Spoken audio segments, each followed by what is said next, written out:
మానవ జీవితమే ఒక మహాభారతం, అది మంచి చెడుల రెంటి నడుమ నిత్య ఘర్షణం. మాతృదేవోభవ. తంతుము సర్వలోకముల ధారణ చేసెడిదమ్మగాదే, ఆ తంతువదే స్వయంబుగ వితంతువుగా నెటులవును.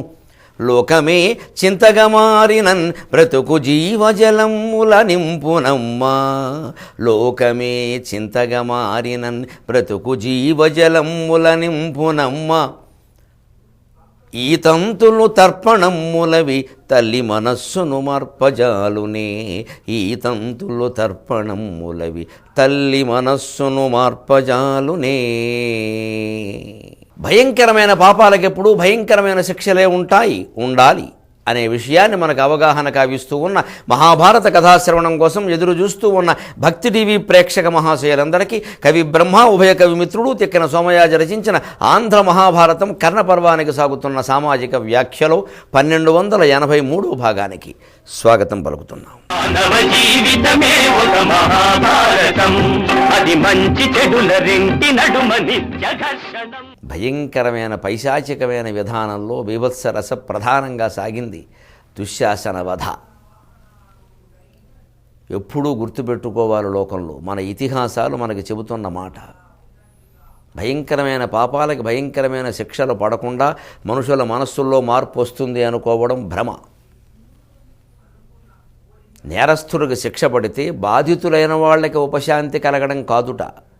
ధర్మశాస్త్రాల్లో ఈ మధ్య నేను చదివిన విషయం, నేరస్తుడికి కూడా అప్పుడే ఉపశాంతి, క్షమిస్తే ఉపశాంతి కాదుట. నేరస్తుడి మనస్సు కూడా ప్రశాంతంగా ఉండాలంటే వాడికి శిక్ష పడాలట. చిన్న చిన్న నేరాలకి శిక్షలు అనుభవించారండి మహర్షులు, చిన్న చిన్నవి. శంఖుడు లిఖితుడు అని 2 ఋషికుమారులు ఉండేవారు, శంఖలిఖితులు అనేవారు. వాళ్ళకి చిన్నప్పుడే భక్తి జ్ఞాన వైరాగ్యాలు బాగా కలిగి తల్లిదండ్రులు అనుమతి తీసుకున్నారు. మేము వివాహాలు సంసారాలు వీటిలోకి మేము రాదలుచుకోలేదు, మేమిద్దరం తపస్సు చేసుకుంటా, మమ్మల్ని వదిలేయండి అన్నారు. తల్లిదండ్రులు కూడా వాళ్ళ ఔన్నత్యాన్ని వాళ్ళ సంస్కారాన్ని గమనించి వెళ్ళరండి అన్నారు. విచిత్రం ఏంటంటే వాళ్ళు ఎంత గొప్ప మహర్షులు అంటే, అన్నదమ్ములై ఉండి ఇద్దరూ ఒకే భావాలతో ఉండి కూడా ఒక ఆశ్రమంలో ఉండాలి, దూరంగా ఆశ్రమాలు కట్టుకున్నారు. ఆధ్యాత్మికత ఏకాంతంగా ఉండాలనడానికి అది నిదర్శనం. మళ్ళీ ఒక ఆశ్రమం, ఓ పీఠం, ఓ స్వామీజీ, పక్కన 4 శిష్యులు, మధ్యలో శిష్యురాళ్ళు, ఈ గొడవ లేవు. ఎదురు చెరో చోట ఆశ్రమం. శంఖుడు ఆశ్రమానికి లిఖితుడు ఆశ్రమానికి మధ్యలో దూరం ఉంది. ఒకసారి లిఖితుడు ఏదో పని మీద శంఖుని ఆశ్రమానికి వచ్చాడు, అన్నగారితో మాట్లాడదామని. అన్నగారు లేడు. ఆ ఆశ్రమం అంటా బ్రహ్మాండమైన పళ్ళ తోటలు, ఆ పళ్ళే తినేవారు కదా వారు. ఆకలేసింది, అన్నగారు రావడం లేదు. జవాబు చెప్పడానికి కూడా ఎవరు లేరు అక్కడ. వీడికి ఏమి సెక్యూరిటీ గార్డులు ఉండరు కదా అక్కడ, భార్య పిల్లలు గొడవ లేదు, ఉండిపోయాడు అలాగే.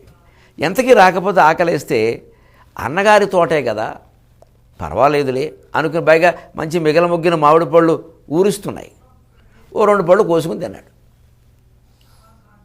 అన్నగారు వచ్చాక చెప్పాట, పళ్ళు కోసుకుని తిన్నాను. ఎలా ఎందుకు వచ్చావు తమ్ముడు అంటే, ఇది చెప్పి పళ్ళు కోసుకుని తిన్నాను అన్నాడు. వెంటనే అన్న అదో రకంగా మొహం పెట్టాడు. ఏమిటి అంటే, తోటలో పళ్ళు కోసావని బాధ కాదు తమ్ముడు, నా పళ్ళేనే సమస్యలు నావి కానీ కావు, ఊరికే ఉన్నాయంతే, అలాగే నేను తింటున్నాను. కానీ ఏ తోటలో మనం పండు కోసినా యజమానిని అడిగి కొయ్యాలి కదా, అది ఆలోచన నీకు ఎందుకు రాలేదురా అన్నట్టు. ఏమి దేశం, ఏమి జాతి, ఏం మనుషులండి. అన్నగారి తోటలో తమ్ముడు 2 పళ్ళు కోసుకుంటే అన్నగారు ఈ రకంగా యజమానికి అనుమతి తీసుకుని కొయ్యాలని నీకు ఎందుకు అనిపించలేదురా, ఇది తప్పు కదా, నువ్వు పళ్ళు తిన్నావనో నా సొమ్ము పోయిందనో కాదురా, మనం నేరం చేయకూడదమ్మా, తప్పు చేయకూడదు మనం. నువ్వు తప్పు చేశావు నాయన, నువ్వు తప్పు చేశావని కాదు, ఏదో ఒక రోజు దాని శిక్ష నువ్వు అనుభవించక తప్పదు కదా. నా తమ్ముడు అయ్యో ఈ నేరానికి శిక్ష అనుభవిస్తాడేం నాకు బాధ కలుగుతోంది అన్నట్ట.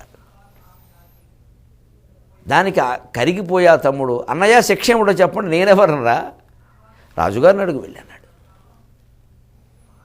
అంతే, తమ్ముడు ఇంక వేరే పనే లేదు, వెళ్ళిపోయాడు రాజుగారి దగ్గరికి. అప్పటికి వీళ్ళు శంఖలిఖితులైన యువకులు కాదు, శంఖలిఖితులైన మహర్షులు. లిఖిత మహర్షి తమ కోసం వచ్చాడు అనగానే ఆ దేశాన్ని పాలించే రాజు సింహాసనం దిగి వచ్చి నమస్కారం చేశాట, పాదాభివందనం. వాళ్ళ గొప్పతనం చూడండి ఈ లిఖితుడికి. అప్పుడు వెంటనే నేనన్నట్ట, మీకు ఏం కావాలో కోరుకోండి అంటే, కాదనకుండా తీర్చాలి నా కోరిక అన్నట్ట. తప్పకుండా అన్నాడు. ఏం అడుగుతారు? మహా అయితే విశ్వామిత్రుడు హరిశ్చంద్రుడు అడిగినట్టు రాజ్యం అడుగుతారు, ఇచ్చేద్దాం. ఆ రాజులు అలాగే ఉండేవారు. వాళ్ళు ఎప్పుడు ఇంట్లో ఉండడానికి ఒక సంచి, అరణ్యానికి ఒక సంచి సిద్ధంగా ఉండేది.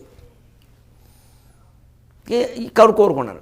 కాదనకూడదని 4 సార్లు అన్నాక మీ దేశంలో దొంగతనం చేసిన వాళ్ళకి ఏ శిక్ష విధిస్తారో అన్నట్టు. మామూలుగా ఏదో అడుగుతున్నాడు అనుకుని చేతులు ఖండిస్తామన్నట్టు. నా చేతులు ఖండించమన్నట్ట. 2 మామిడి పళ్ళు కోసమా? ఈ లెక్కని ఇంజనీరింగ్ చదివే స్టూడెంట్స్ శుభ్రంగా ఫీజులు రీయింబర్స్మెంట్ పథకం అంతా అందుకుని పొద్దున్నే మార్నింగ్ వాక్కి వెళ్ళే వాళ్ళు మెళ్ళో గొలుసు దొంగిలించిన వాళ్ళకి ఏ శిక్ష వేయాలండి? ఎన్ని చేతులు ఖండించాలండి? ఎటువంటి గ్రంథాలు మనకున్నా, ఎటువంటి జీవితాన్ని మనం గడుపుతున్నాం? నా చేతులు ఖండించు. అదే మీరేం చేశారంటే, ఒక యజమాని తోటలో పళ్ళు కోశాను స్వామి, అది అంత పెద్ద విషయం కాదు, ఆ దొంగ నాకు అనవసరం, దొంగతనమే వేసి నేను చెయ్యలేని మొర్రో, నేను రాజుగా నా ధర్మాన్ని నెరవేర్చని పాపమేనా నేను అనుభవిస్తా, రాజ్యాంతే నరకం ధ్రువమేనా నేను అనుభవిస్తా. కానీ నువ్వు మహర్షివి, నీ చేతులు నేను ఖండించలేనయ్యా అంటే, నీ ధర్మాన్ని నువ్వు నిర్వర్తించకపోతే రౌరవాది నరకాలకు పోతావు మహారాజా. రాజుగా నీ పని నువ్వు చెయ్యాలి. ఎటువంటి మహర్షుల మీద ప్రత్యేకమైన గౌరవాలు పనికిరావు, ఎవరి మీద ప్రత్యేకమైన ద్వేషం పనికిరాదు. పరిపాలన ఎప్పుడూ రాగద్వేషాలకు అతీతంగా ఉండాలి. ఖండింపజేసుకుని వెళ్ళి ఆ మొండి చేతులతో, నెత్తురుడుతున్న చేతులతో అన్నగారికి కనిపించగానే అన్నగారు ఆ నిజాయితీకి సంతోషించి ఆనంద బాష్పాలు రాలుస్తూ, నాయనా పక్కన ఒక నది ఉంది కదా, ఆ నదీమతలని ప్రార్థన చేసి స్నానం చేయరా, నెత్తురు కడుక్కోవాలి కదా అన్నట్ట. ఆశ్చర్యంగా అన్న ఆజ్ఞను అనుసరించి ఆ నదిలో స్నానం చేసి పైకి లేచేసరికి అతని చేతులు యథాతథంగా వచ్చాయి. దండకమండలంబులను దారుణినంతయునేలినారు కోదండధరాధినాదులు పదముల వ్రాలగ చూచి చూడనట్లుండిరి. ఏమి శంఖలిఖిత మహర్షులండి! కేవలం దండకమండలాల తప్ప ఏమీ లేనివారు ఎటువంటి అద్భుతాలు సాధించారు. లిఖితుడిగా బాహువులు తిరిగి రావడం వల్ల ఆ నది పేరు బాహుదా నది. ఇప్పటికీ ఉంది ఆ నది, బాహుదా నది. ప్రత్యక్ష సాక్ష్యం బాహుదా నది. మానవ జీవితమే ఒక మహాభారతం, అది మంచి చెడుల రెంటి నడుమ నిత్య